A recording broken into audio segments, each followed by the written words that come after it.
शान्ताकारं भुजगशयनं पद्मनाभं सुरेशं विश्वाधारं गगनसदृशं मेघवर्णं शुभांगमं लक्ष्मीकान्तं कमलनयनं योगभिर्ध्यानगम्यं वन्दे विष्णु भवभयहरणं सर्वलोकैकनाथम्।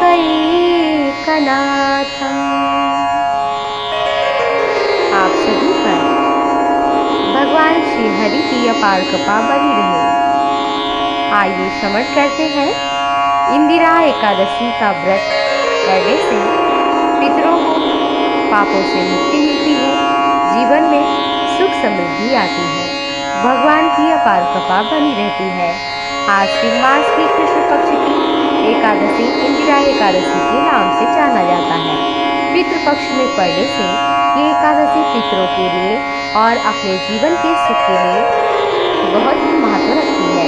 पितृपक्ष में पड़ने के कारण इंदिरा एकादशी का बहुत महत्व है।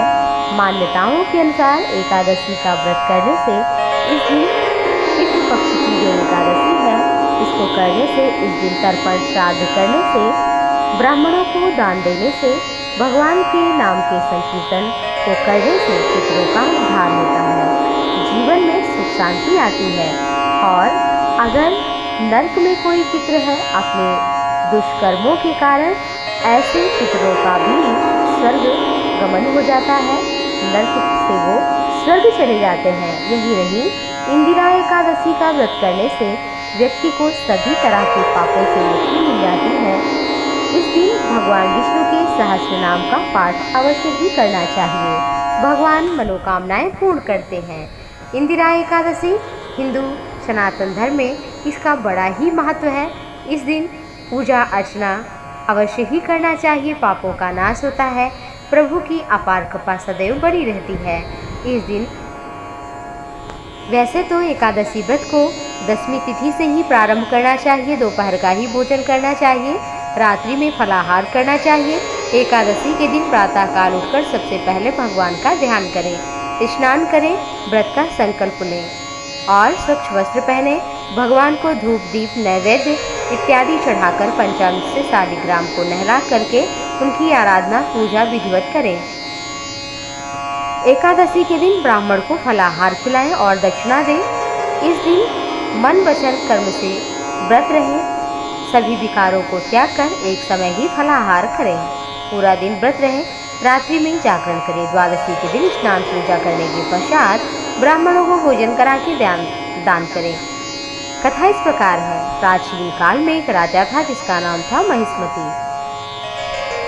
वो राजा भगवान विष्णु का परम भक्त था। एक दिन राजा अपनी सभा में बैठा था तो महर्षि नारद उसकी सभा में आए। मुनि ने राजा से कहा कि आपके सभी यहाँ तो कुशल से हैं, आप तो भगवान विष्णु की भक्ति करते हैं। राजा ने कहा सब ठीक है। नारद ने कहा कि बहुत अच्छा है, ईश्वर की कृपा पर बनी रहे। मैं यमलोक से आ रहा हूँ, आपके पिता को यमराज के निकट देखा, उन्होंने संदेश दिया है कि हमारे पुत्र से कहना कि एकादशी का व्रत करेंगे जो पितृपक्ष में है।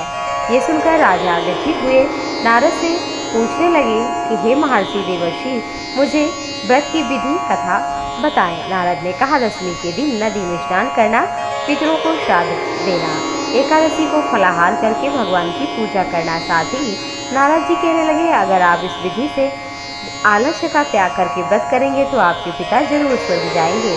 और नारद जी ने जैसा कहा था उसी तरह से एकादशी के दिन सारी विधियां की और भगवान की पूजा अर्चना की, श्राद्ध किया, ब्राह्मण को दान किया।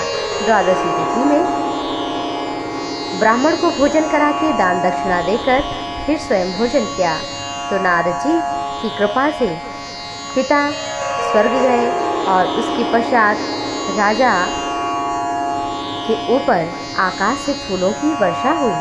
राजा के पिता स्वर्गलोक से होकर भगवान विष्णु के धाम चले गए। इंद्रसेन भी एकादशी के व्रत के प्रभाव से अपने पुत्र को कुछ समय बाद राज्य देकर स्वर्ग को चला गया। इस व्रत की कथा को जो भी कहता है, सुनता है, सुनाता है, व्रत को करता है, उस पर भगवान की अपार कृपा बनी रहती है। आप सभी पर प्रभु की कृपा बनी रहे। हरि ओम।